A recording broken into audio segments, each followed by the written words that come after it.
Oh boy, did new stuff for Dragon Ball Super. The manga just came out. So, what I'm gonna actually talk about is a little bit more of spoiler esque because there have been a couple of panels that have actually been leaked. It's not like the full version of the actual panels themselves, it's kind of like the rough draft of the panels before they're actually put into the manga itself. But these panels, guys, oh my goodness, are they actually introducing a lot of not a lot of new things, but obviously this panels that I actually have, which are like a couple of panels. It's like 8 panels that they actually leaked.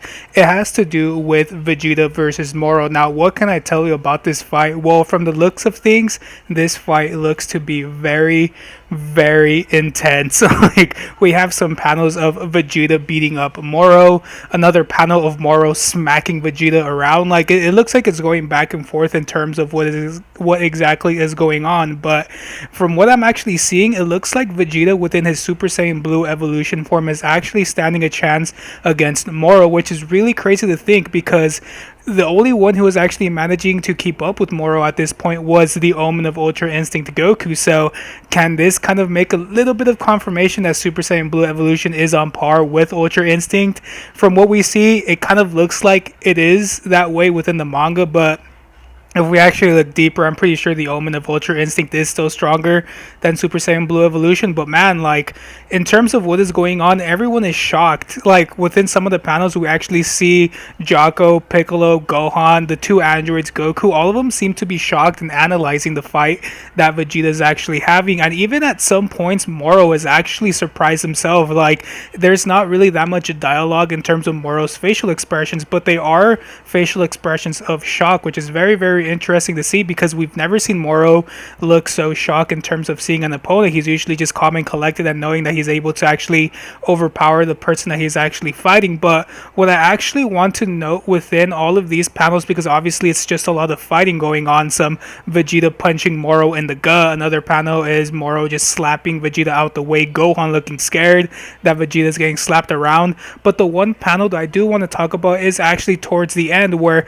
Vegeta actually rushes towards Moro and Moro goes for an attack and Vegeta actually manages to dodge this attack, and Goku at the very bottom seems to be very, very shocked. And the way that they actually showcases within the actual panel itself, I don't know if I'm gonna be able to get these panels to show you guys on screen, but how they're actually showcasing this panel is Vegeta moving around kind of like how Goku does it when he's in Ultra Instinct, which I'm guessing that's why Goku is kind of shocked, because the resemblance of Ultra Instinct here, what Vegeta's actually doing, is so uncanny. Like, it actually looks like Vegeta has managed to tap into something like Ultra Instinct, but not necessarily the technique of Ultra Instinct. So this begs the question of what exactly did he learn from the Yard Rats to actually make a move this way, because Moro looks extremely upset at the fact that Vegeta was able to actually dodge this, and like I stated, Goku is shocked. Like, if anyone is to be shocked at something that is so similar to Ultra Instinct, it would be Goku, because Goku knows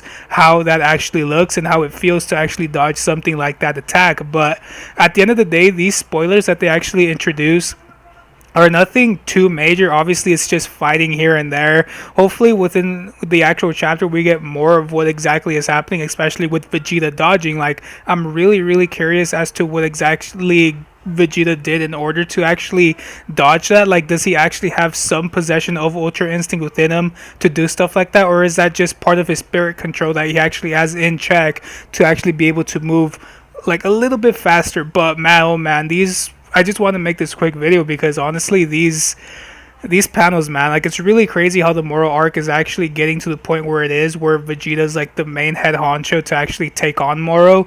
In terms of the actual outcome of this actual arc, we don't necessarily know what's going to be happening. Obviously, either Goku's going to have to unlock Mastered Ultra Instinct, or Vegeta's going to have to be the hero. And obviously, a lot of people want Vegeta to be the hero, but there are speculation that maybe Beerus might actually get involved, or maybe, you know, like I stated within my theory video, that Mirrors is actually going to get involved and actually take down Moro. But from what we actually see within these little leaked panels, we do get to see that Vegeta is actually standing his own against Moro. And from what I actually see within these panels, I don't see Vegeta smirking or being cocky at all. Like, he's actually being very, very serious. Like, he's actually here to take down Moro. He's not here to, punk him around like we've seen him do with people like Frieza, like especially like people like Cell. He's here and he means business. But within all of this, the only main thing I did want to talk about was obviously Vegeta actually dodging one of Moro's attacks, which looks like Ultra Instinct. So within the comment section below, do you guys actually think that that's Ultra Instinct that Vegeta tapped into? Do you think that's part of his spirit control? And at the end of the day, do you actually think Vegeta's going to take home the W for this arc, or do you think that people like Beerus and Mirrors are actually going to step in to take down someone like Moro? Guys, the Moro arc is getting very, very, very juicy. Like, I honestly thought the beginning of it was really good, but from what we've seen, it just keeps on getting better and better. I honestly didn't think that there'd ever be an arc better than the Goku Black arc, but from what we're actually seeing, I'm guessing the Moro arc, in my opinion, once it's over, it might actually be my new favorite arc. But leave all of your thoughts and opinions about all of these leaks within the comment section below. Hopefully when this actually comes out, I get to actually talk about the chapter in and of itself as a whole, rather than looking at spoiled panels with no translation, so I don't know what any of these guys are actually saying. But if you do enjoy this type of content, I would like to see more where I actually talk about Dragon Ball Super. If you guys want me to make theory videos in terms of how this is actually going to end, and so on and so forth, make sure to leave a like as well as subscribe for future content. And yeah, very, very short video. I'll catch you on the next one. Vegeta versus Moro, guys. Get hyped, because this looks extremely, extremely good. Peace out.